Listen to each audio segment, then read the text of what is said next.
You're 9 years old, stretched out on the living room rug, guiding a Lionel train set in its perpetual loop around the coffee table. 30 years fly by, and you retire with a federal railroad pension paying nearly $4,775 every month. This is almost twice the $2,535 Social Security provides to someone in another industry working right alongside you.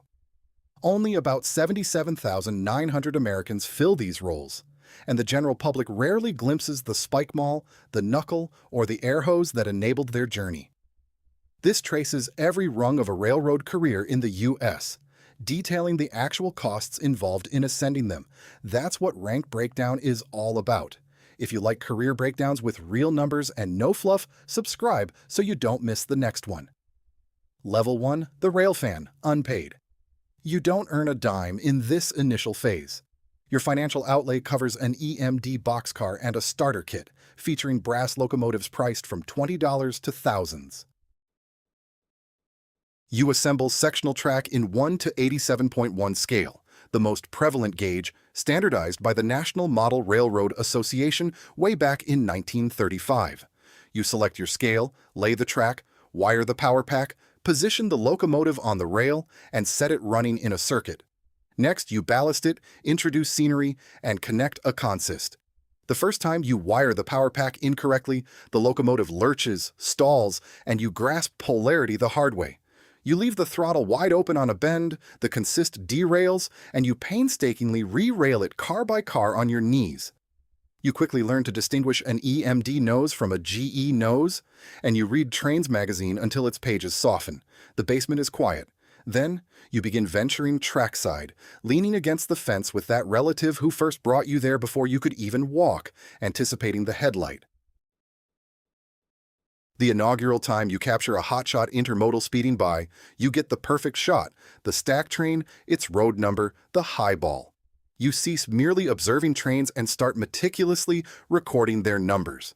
A few hundred youngsters do this annually and eventually outgrow it. You are one of the rare few who transform that living room rug loop into a 3-decade career on actual steel. Then you turn 18, and the hobby transcends itself. Level 2. The Trackman. Your first paid railroad position begins on a section gang, earning approximately $45,720 annually. Those with a decade of service make around $56,000 to $67,000.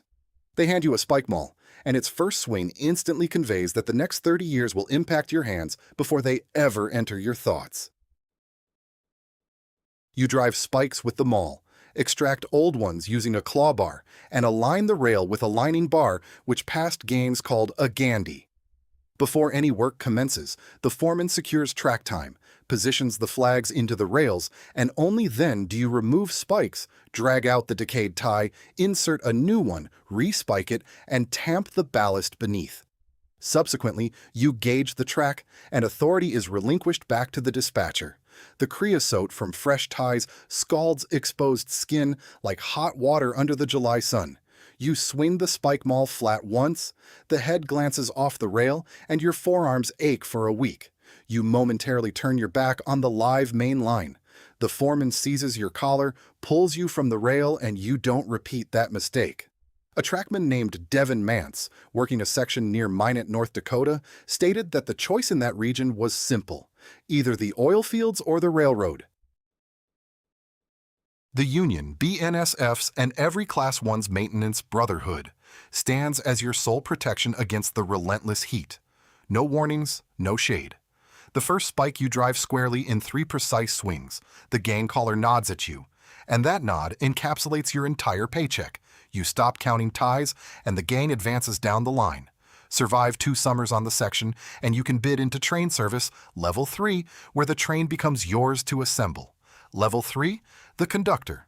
Your salary levels out between $72,000 and $75,000, and for the first time, you are responsible for building the entire train.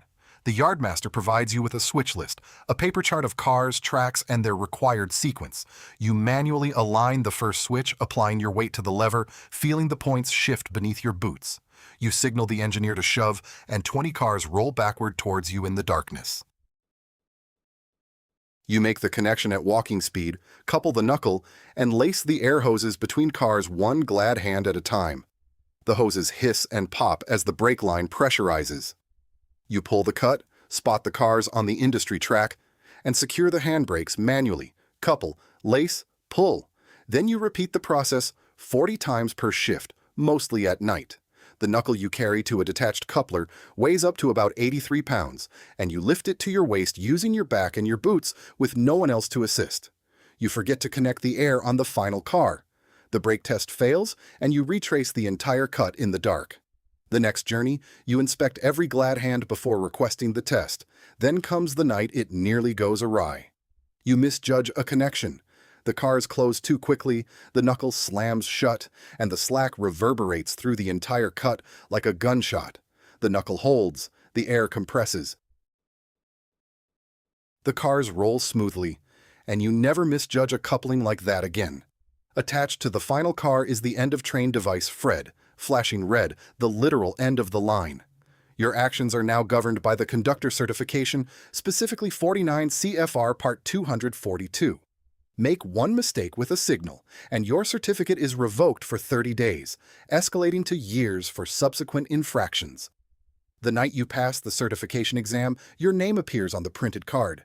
The yardmaster hands you the switch list and walks away without verifying your work. You no longer flinch when the slack gathers. Then the yard falls silent. Accumulate enough trips and seniority, and you can bid for the right-hand seat. Level 4, the Locomotive. Level 4, the Locomotive Engineer. This position offers a median salary of $77,400, the very job the railfan kid always dreamed of. You progressively advance the throttle through its notches, maintain speeds on grades using the dynamic brake, and apply air brakes when the dynamic brake isn't sufficient. You announce every wayside signal for the recorder, acknowledge your track warrant, and constantly monitor the positive train control screen. Before moving, you inspect the locomotive, release the handbrakes, perform the air brake test, call out the signal, and only then gently apply the throttle to stretch the slack. You once accelerated too quickly on a grade. The slack violently ran in, shoving the entire train against the back of the cab. You learn to stretch it instead, and the next time, the train comes together as a single, continuous piece of steel.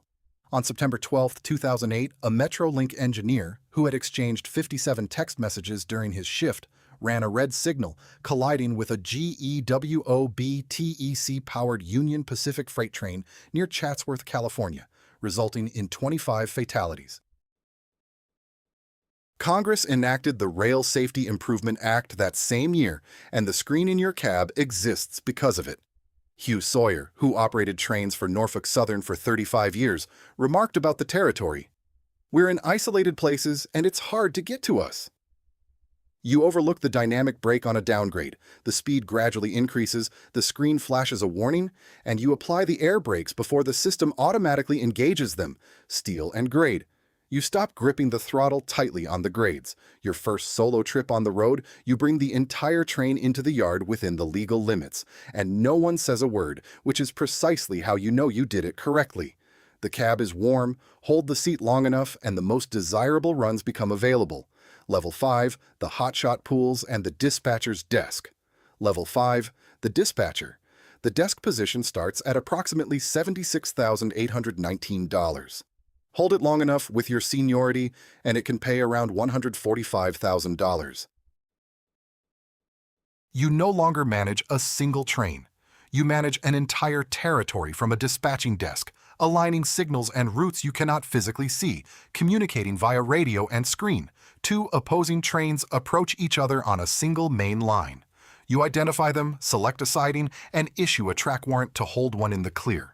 You line the main track for the superior train, confirm its clearance, release the held train, and log the encounter.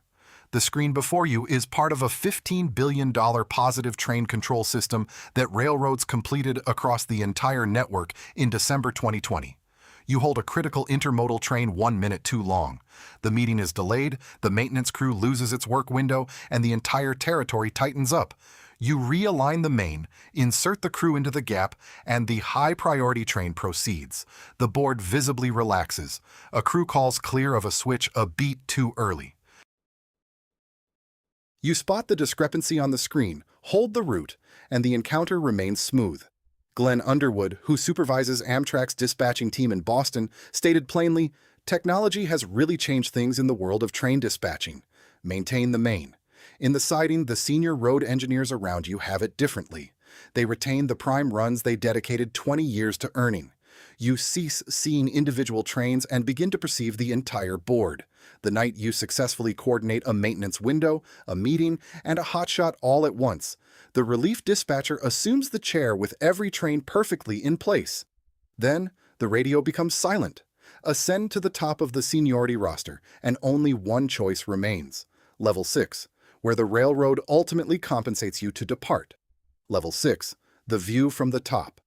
After 30 years, two paths emerge. You can accept the white hat and transition into management, becoming a road foreman of engines, riding trains to ensure rules compliance, and certifying the next generation against 49 CFR Part 240. Stephen Reeves, Amtrak's senior road foreman of engines, certifies over 1,000 engineers and 1,600 conductors, and he reports that trainees are placed on simulators by the second week of the program. However, if you take the white hat, the union seniority you spent 20 years accumulating vanishes the moment you sign, and there's no turning back. So most retain the lantern, ride out their seniority, and let the 30 years fulfill their sole purpose. You reach 30 years at age 60, and your federal pension becomes fully accessible. The railroad begins compensating you to remain home. You cease monitoring the call board. It relinquished its hold on you many years prior. The initial annuity is granted at nearly $4,775 a month, arriving promptly on the first of each month without fail. The Class 1 chief executive, who offered safety testimony that year, received $13,400,000. Executive compensation at the pinnacle is delivered in stock, while those at the bottom once struggled to secure even a single sick day. 30 years. The yard now operates independently of you.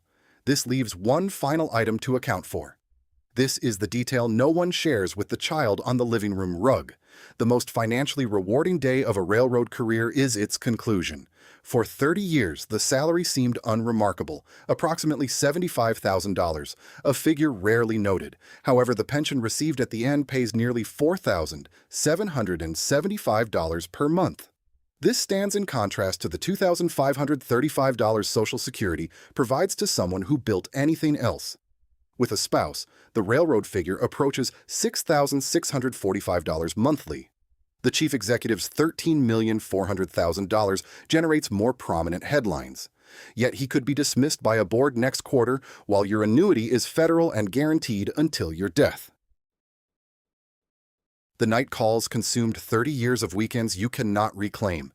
Still, you would agree to every one of them again, because this is the railroad fulfilling the only commitment it ever made. The spike maul you wielded with the section gain at 20 now hangs on your garage wall. Its head is worn smooth, and you no longer pick it up. You simply observe it. Somewhere along the line, a new hire is swinging one for the very first time. 3 strikes to drive a spike flush, with the gang caller observing to determine if he will remain. He works nights, weekends, and holidays, at the bottom of the call board, just as you did. He has yet to realize that the wage is not the primary objective. He is focused on dollars.